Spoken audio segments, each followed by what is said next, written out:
problem with cancer treatment in the Western society, there's such a big focus on the actual cancer that someone has, and people forget about the rest of the body.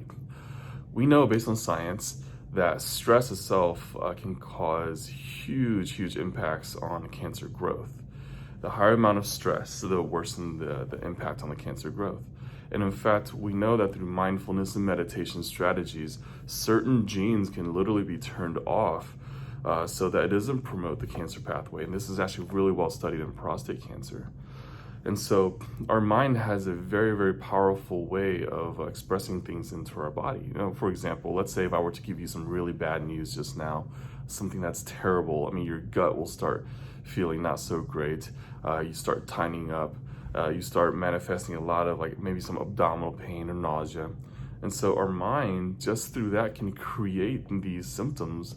And these symptoms are manifested by a lot of physiologic things that happen to our body. So even though we are receiving the bad news, our body is manifesting that sort of agony and that pain, and that happens all the time.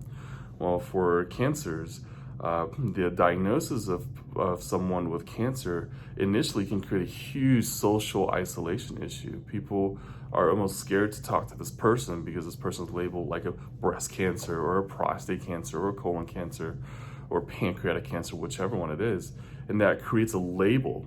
So all of a sudden, this person is not only just socially isolated, but this person labels themselves as having this particular cancer, and then it becomes all about the cancer. Well, in going through battling cancer, and the people who have been most successful in battling late-stage cancers, everyone adopts a mindfulness and meditation practice that allows self-love, okay? And that's really important to understand, is that a lot of times we go through a lot of stress, we may care for other people, but we really neglect ourselves. We really have to address that as the fundamental underlying step to battle off cancers.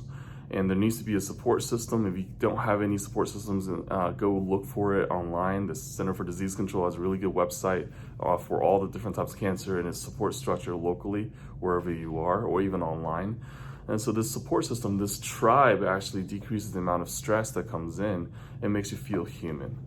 The other reason for the social isolation of cancer is because I think that when people are labeled something, like either they have cancer or they've lost a loved one or husband or wife, or they've lost a child, people are immediately just very cautious about approaching that person because they don't want to either offend the person or trigger things that happen. So we as humans understand that that person is labeled this thing, and we want to be really cautious about it.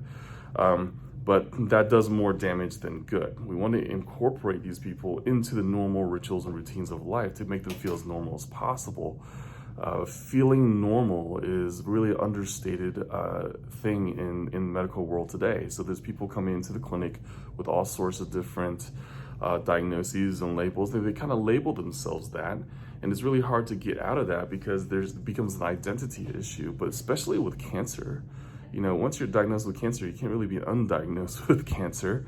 It's not like, you have high blood pressure and all of a sudden you don't have high blood pressure after doing some lifestyle modifications.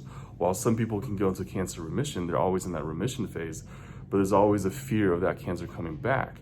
And so we really don't want to socially isolate these people by treating them differently. We really want to just treat them like a normal human dude, because the rest of us is just as important than the actual cancer.